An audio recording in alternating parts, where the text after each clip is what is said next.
السلام عليكم ورحمة الله تعالى وبركاته. متابعينا الكرام، أهلا وسهلا ومرحبا بالجميع.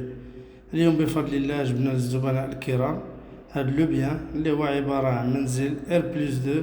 كما تتشاهدوا جا شوكة فيه جوج ديال الواجهات، تتكون من مكازا كبيرة اوفيرت فيها 5 ديال الكراجات زائد جوج ديال الشقق. المساحة ديال هاد الشقق 96 متر مربع.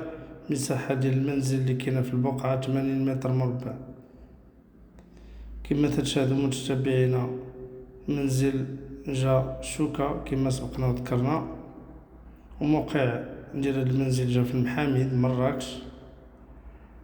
بالنسبة للونطخي كما تشاهدوا متتبعينا هي هادي، لي زيسكالي كلهم طالعين بالرخام وبلينوكس، والصباغة كلها طالعة بالصباغة ديال الخيال، يعني تشطيب في أعلى مستوى. متتبعينا تتكون كما سبقنا ذكرنا مكازا كبيرة زائد جوج ديال الشقق، كل شقة تتكون من جوج ديال الغرف وصالون ومطبخ وحمام. كذلك بالنسبة للدوزيام ايطاج نفس الشيء.